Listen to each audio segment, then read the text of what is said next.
অসংখ্য ধন্যবাদ জানাচ্ছি। আজকে আমাদের যে প্রেস মিটটা, এই প্রেস মিটটার মূল বক্তব্য হবে গতকাল স্টেট ইলেকশন কমিশন থেকে যে নোটিফিকেশন বেরিয়েছে, এই নোটিফিকেশনের বক্তব্যকে আমরা তীব্র প্রতিবাদ জানাচ্ছি এবং স্টেট গভর্নমেন্টের এহেন কাজকে আমরা নিন্দা জানাচ্ছি। রাজ্যের মানুষ জানেন যে ত্রিপুরা রাজ্যে 587টা ভিলেজ কমিটি আছে এবং এই ভিলেজ কমিটির ইলেকশন গত বছর অর্থাৎ 2021 7 তারিখ মার্চ থেকেই পেন্ডিং হয়ে পড়ে আছে এবং গত প্রায় 1.5 বছর ধরে এই ইলেকশন কবে হবে এডিসি এলাকার জনগণ সে অপেক্ষায় ছিলেন। আপনারা জানেন যে public interest litigation file case করে মাননীয় হাইকোর্টের দ্বারস্থ হয়েছেন 2 জন আইনজীবী, রাজেশ দেববর্মা এবং ডালিয়া দেববর্মা। তার পরিপ্রেক্ষিতে মাননীয় হাইকোর্ট রায় দিয়েছেন যে নভেম্বর 1st উইকের মধ্যে ভিলেজ কমিটির ইলেকশন যেন সম্পন্ন হয়। তার ফাঁকি দিয়ে আমরা দেখেছি যে একটা এনজিওর মাধ্যমে ব্রু ডিসপ্লেস ফ্যামিলি 21,700 সাম ভোটার্স অর্থাৎ 22,000 কাছাকাছি ভোটারদের নথিভুক্ত করতে হবে ভোটার তালিকায়, তারপরেই এই ইলেকশনটা যেন হয় তার আর্জি জানিয়েছেন একটা এনজিও সংস্থা। এবং সেখানে বলা হয়েছে, কোর্ট নির্দেশ দিয়েছেন যে এই ভোটারদের নথিভুক্ত করার পরে যেন ভিলেজ কমিটির ইলেকশনটা হয়। কিন্তু গতকাল ইলেকশন কমিশন থেকে, স্টেট ইলেকশন কমিশন থেকে যে নোটিফিকেশন বেরিয়েছে সেখানে পরিষ্কারভাবে ওনারা বলেছেন যে এই বছরের 5 তারিখ জানুয়ারি ভারতের নির্বাচন কমিশন এবং ত্রিপুরার নির্বাচন কমিশন মিলে ফাইনাল একটা ভোটার তালিকা প্রকাশ করেছেন। তারপর দ্বিতীয়বার যখন সেটা প্রকাশিত হবে, এটা 5 তারিখ জানুয়ারি 2023-এর পরেই সেটা সম্ভব হবে। অর্থাৎ এই ব্রু ডিসপ্লেস ফ্যামিলিদের ভোটার তালিকায় আর অন্তর্ভুক্ত করা যাবে না এবং পরিষ্কারভাবে ওনারা নোটিফিকেশনে বলেছে যে এই সময়ের মধ্যে ব্রু ডিসপ্লেস ফ্যামিলিদের নথিভুক্ত করে ভিলেজ কমিটির ইলেকশন সম্ভব নয়। আমরা রাজ্য সরকারকে জিজ্ঞেস করতে চাই, ত্রিপুরার ইলেকশন কমিশনকে আমরা জিজ্ঞেস করতে চাই, গত বছর যখন ইলেকশনটা হওয়ার কথা তখন ইলেকশন কমিশন এবং রাজ্য সরকার বলেছে যে করোনা ভাইরাসের কারণে এই ভিলেজ কমিটির ইলেকশন করা যাবে না। তবে এই রাজ্যে আমরা দেখেছি যে করোনা ভাইরাসের প্রাক্কালেও আমাদের কাছে তথ্য আছে যে 13টা মিউনিসিপ্যাল কাউন্সিলের ইলেকশন করেছে, 6টা নগর পঞ্চায়েতের ইলেকশন হয়ে গেছে। 25 তারিখ নভেম্বর 2021-এর মধ্যে এই নির্বাচনগুলো হলো। কিন্তু যখনই আমাদের টিপ্রা এলাকার ইলেকশন হবে তখন অনেকগুলো অজুহাত দেখিয়ে রাজ্য সরকার এবং ইলেকশন কমিশন চেষ্টা করছে যে এই ইলেকশনগুলো যেন না হয়। তার মূল লক্ষ্য হচ্ছে, আমরা জানি যে ত্রিপুরা রাজ্যের যে সরকার শুধু এই ইলেকশন দিয়েই নয়, এডিসি কে পঙ্গু করার চেষ্টা করা হচ্ছে।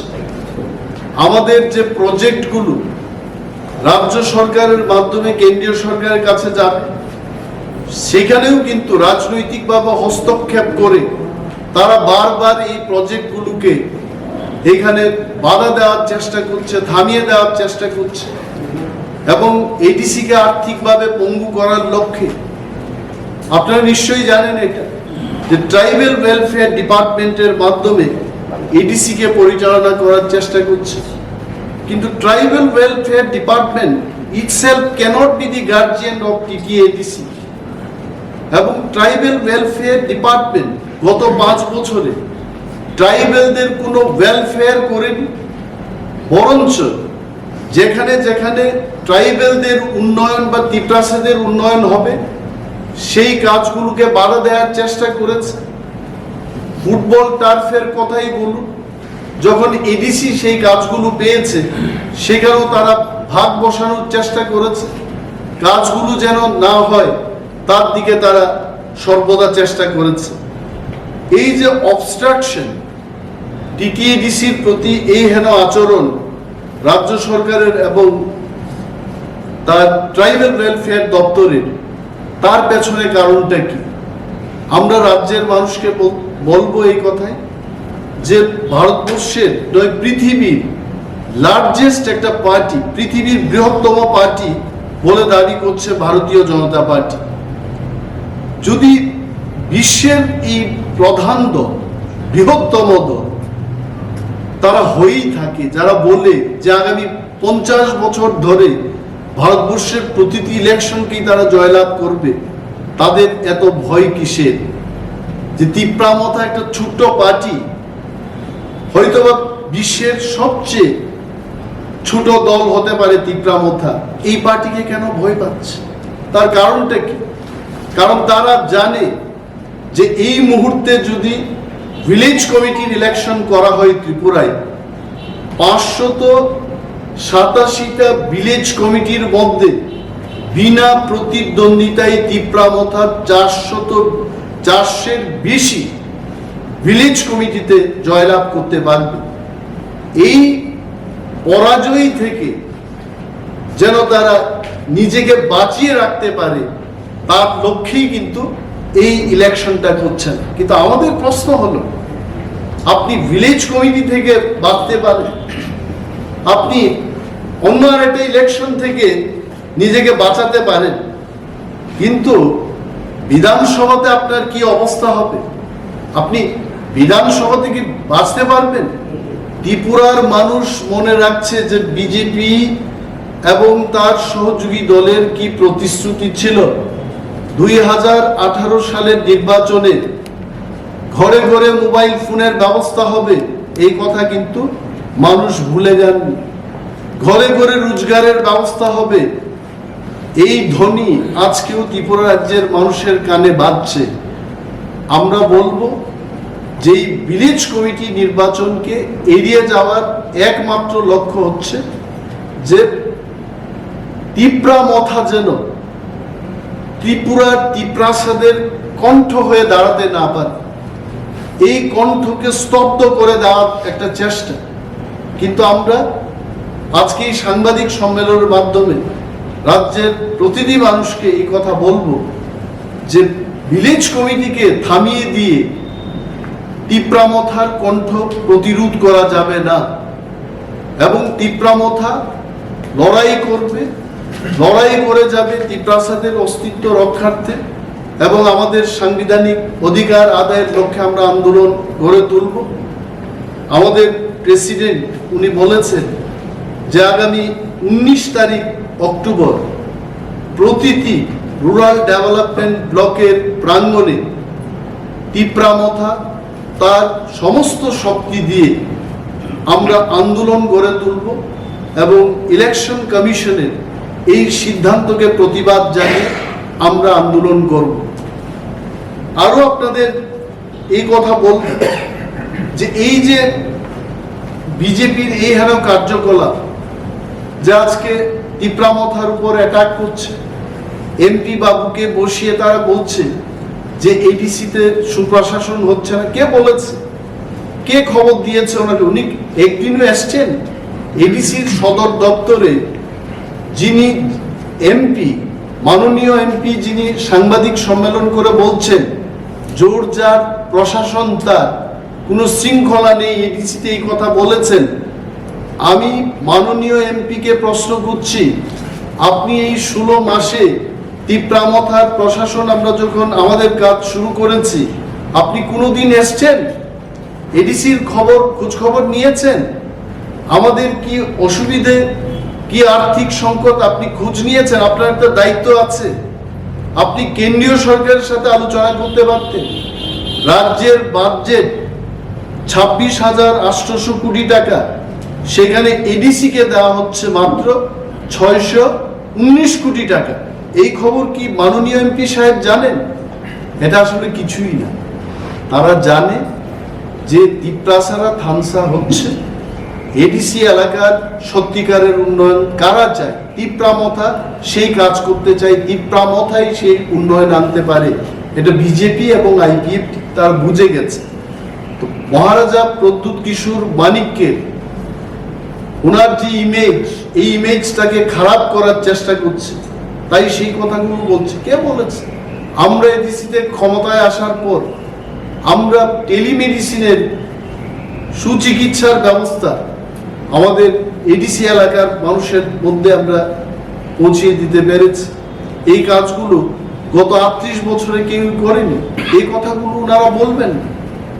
আজকে গরিব মানুষের মধ্যে পানীয় জলের ব্যবস্থা থেকে শুরু করে এই শীতকালে শীত বস্ত্র সমস্ত কিছু, এই সমস্ত ডিস্ট্রিবিউশনে আমরা অগ্রগণী ভূমিকা নিয়েছি। এই কথাগুলো তারা বলবেন। এবং আজকে আমাদের জোনাল, সাব জোনালের মাধ্যমে যাই ফান্ড রয়েছে আমরা কাজ করছি। প্রতিটি এলাকায় মানুষের কাছে এডিসির প্রশাসনকে পৌঁছে দেওয়ার চেষ্টা করছি। এই কথাগুলো তারা বলবেন। এডিসি এলাকার মানুষ কোনোদিন যুব উৎসব বা ক্রিকেট লিগ, ফুটবল ম্যাচ, বিভিন্ন আমাদের সাহিত্য সংস্কৃতিকে নিয়ে চর্চা, এগুলো কখনোই কেউ করেনি। এইগুলো আমরা গত 16 মাসে আমরা দেখিয়েছি, এই কাজগুলো আমরা করছি। তারপরেও এমপি সাহেব বসে বলছেন যে এডিসির কোনো কাজ হচ্ছে না এবং যা টাকা হচ্ছে সেগুলো খরচ করতে পারছে না। এগুলোকে আমরা বলবো যে বিজেপি এবং তার সহযোগী দল যেভাবে আমাদের বিরুদ্ধে কথা বলতে চেষ্টা করছে, এইগুলোকে আমরা খণ্ডন করছি। এবং আমরা ত্রিপুরা রাজ্যের তিপ্রাসাদের কথা বলবো, তাদের নিয়ে আমাদের আন্দোলন থাকবে, তাদের নিয়ে এই দল। তার অর্থ এই নয় যে ত্রিপুরা রাজ্যের যারা নন তিপ্রাসা তাদের বিরুদ্ধে আমরা যাব, এই কথা আমরা বলছি না। সংবিধানে যা আছে আমরা সেটাই চাই। এবং আজকে আমাদের অনেক কর্মীদের বিরুদ্ধে পুলিশি কেস, বিভিন্ন হয়রানি, এগুলো করা হচ্ছে। কেন করছে? তারা চেষ্টা করছে যে মানুষের সমর্থনে তারা আর ইলেকশনে জয়লাভ করতে পারবে না। তো বাঁকা পথে ইলেকশনে জিতা যায় কিনা তার চেষ্টা করছে। কিন্তু আমরা বলছি যে তিপ্রামথা তার সমস্ত শক্তি নিয়ে আগামী বিধানসভা নির্বাচনে আমরা লড়াই করব। এবং যারা আমাদের দাবির সাথে সহমত পোষণ করবেন তাদের সাথে আমরা কথা বলবো। আমাদের সব সাথে যারা একমত হয়ে কাজ করার অঙ্গীকার নেবেন, নিশ্চয়ই তাদের সাথে আমরা কাজ করব। রাজ্যের সমস্ত অংশের মানুষের কথা মাথায় রেখে তিপ্রামথা আগামী নির্বাচনে ময়দানে নামবে। তিপ্রাসাদের সাংবিধানিক অধিকার যেমন আমাদের কাছে গুরুত্ব রয়েছে, যারা তিপ্রাসাদের বাইরে যারা অন্য সম্প্রদায়ের লোকজন রয়েছে তাদের স্বার্থে আমাদের চিন্তা ভাবনা থাকবে এবং রাজ্যের সমস্ত অংশের মানুষের প্রগতির জন্য তিপ্রামথা কাজ করবে। কিন্তু বিজেপির এই হেন কার্যকলাপের মাধ্যমে তারা যাই চেষ্টা করছে এটা সফল হবে না। তিপ্রামথা আন্দোলনমুখী হবে, আরো শক্তিশালী হবে। যত এইভাবে তিপ্রামথাকে ধামাচাপা দেওয়ার চেষ্টা করবে, তিপ্রামথা তত শক্তিশালী হয়ে আরো শক্তি নিয়ে ময়দানে নামবে এবং তাতে শাসক দলের লাভ হবে না, ক্ষতি হবে বলে আমরা মনে করি। এবং আপনাদের যদি কোনো প্রশ্ন থাকে, কোনো ধরনের যদি প্রশ্ন জিজ্ঞেস করতে হয়, আমাদের মাননীয় চেয়ারম্যান আছেন, উনিও বলবেন এবং প্রশ্নের জবাব সভাপতি মহোদয় দেবেন। আমরা যারা আছে আমাদেরকে আপনার প্রশ্ন জিজ্ঞেস করতে পারেন। তার আগে গতকালকে শুরু করি।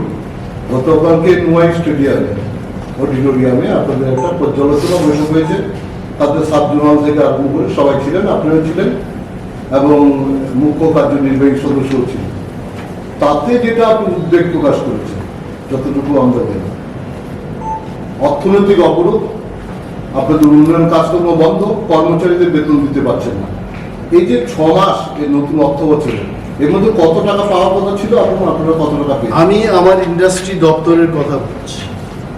ইন্ডাস্ট্রি দপ্তরে রাজ্য সরকার আমাদের বাজেট, এস্টিমেটেড বাজেটে দেখিয়েছে 30 লক্ষ টাকাতে, মানে শিল্প উন্নয়নের জন্য 14 লক্ষ ত্রিপ্রাসাদের শিল্পমুখী করার জন্য 30 লক্ষ টাকা দেবে বছর। এই পর্যন্ত আমি 2.5 লক্ষ টাকা পেয়েছি এবং আমি খরচ করিনি। 2.5 লক্ষ টাকা দিয়ে কোনো শিল্প হয় না, এটা রাজ্যের মানুষ সবাই জানেন।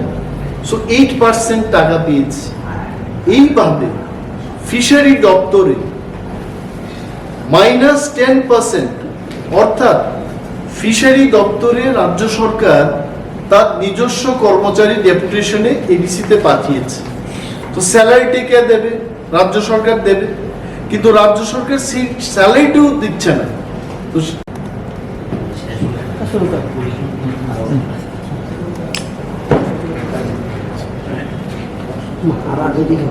We start? Yes, sir. Yes. By learned press media. Thank you this evening for coming over here. And as we are here with our respectable colleagues, Honorable Chairman, ADC, Deputy CM, MDC, our spokesperson, our woman president, and other colleagues, and Youth Federation president. We thank all of you, we welcome you, and today we are here with a serious matter which has been created by the state government, confusing the rural areas, trying to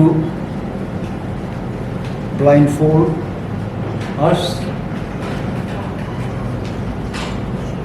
in an excuse point of inclusion of 22,000 through voters.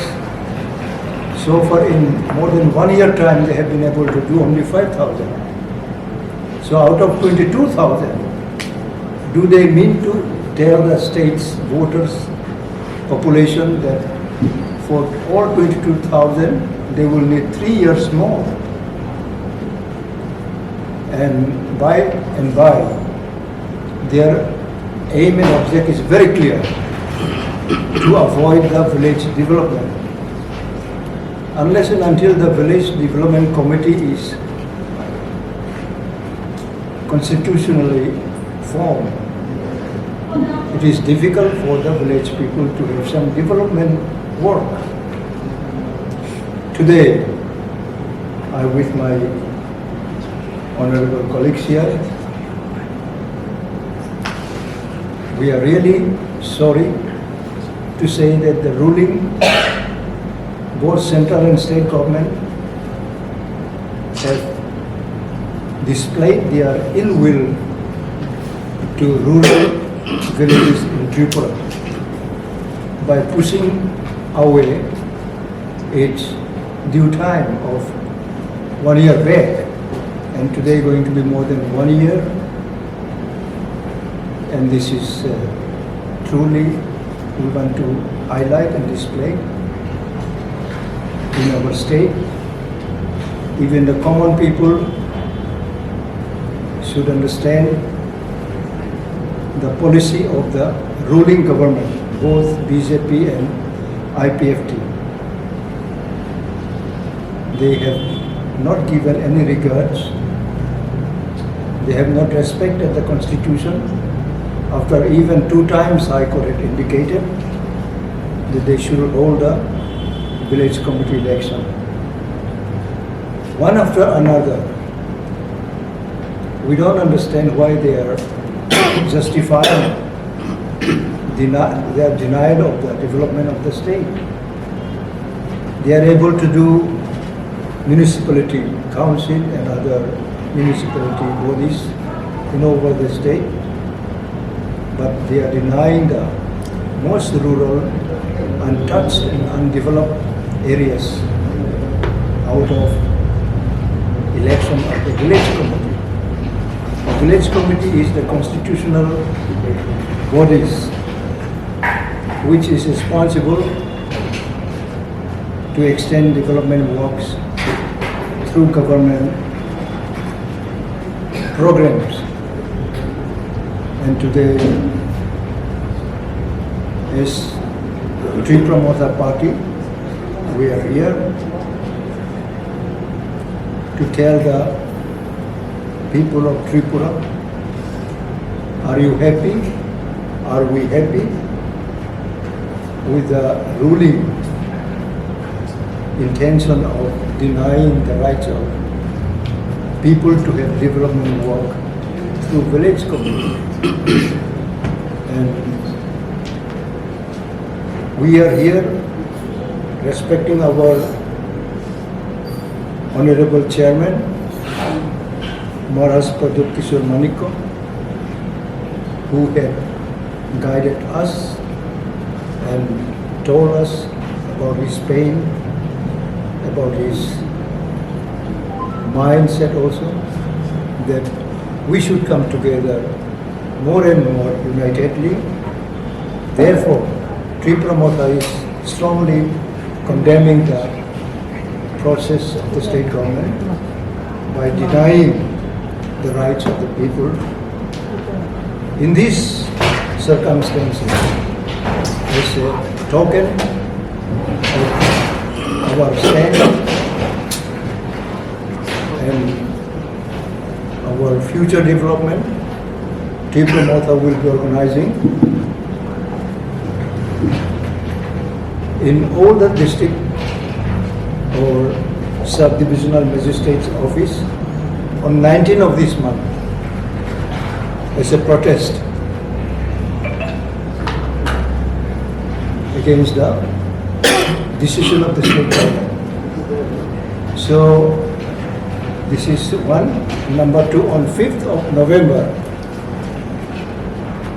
we are making a grand gathering here in stable ground. On 5th November, at least 1.5 lakhs supporters, workers of Tree Promoter will gather here, and we will tell the central and the state government, your role in connection with the development of the state is very negative.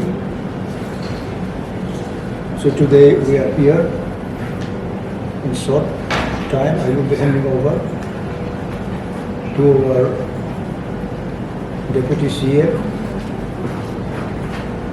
and our youth section, our Honorable Chairman AGC, and our Honorable President woman, those who will come here. And we take our time so that we can brief our stand very clearly, that we are very unhappy, and we expected that the state government at least should give the minimum respect of the judiciary after the full bench, division bench have given its opinion also. Again they went to the court, extending another 15 days, something like that. And today, they have cleared that they will not hold village committee election before state election, state legislative assembly election. It's happened earlier, we remember it, and they will have to harvest their this honesty and the people of the state will give them a feedback of their work, their decisions. So today, as a president of TWI, I appeal the electronic print media for your continual support in the way of highlighting our versions, our decisions in the interest of the state. So today also, I appeal to all of you to take the same stand. It's not that we are appealing to be in favor of us, but I will appeal each one of you in the interest of the villages in the rural areas, that at least the magnificent weapons of the development through blocks or district or subdivision, the development will be increased. But without this village committee bodies, who is going to do it? Whatsoever fund goes to the village, to the subdivision or block or district, all this money have been misused, and there is no accountability from the government side, and there is no law of rule. Everybody is doing in their own way. So this is our reaction today, that we are really very unhappy. So in protest of all these wrong decision of the state government, on 19th of this month, we appeal to all our committees in the district, block and local level, booth level, in all level of our organizational structure, to organize a strong protest movement on 19th of this month. We want to fix from 11 to 3 p.m. because after dusk it is risk to return to their respective houses. So with consultation with our Honorable Chairman, Maharaj Project Kishore Manikko, we feel that all these programs should be completed within 3 p.m. After 3, the dust come and prevail the roads. Therefore, we appeal honestly to all rank and file of our organizational structure in district level, block level, local booth level also, to organize a smooth and very strong program.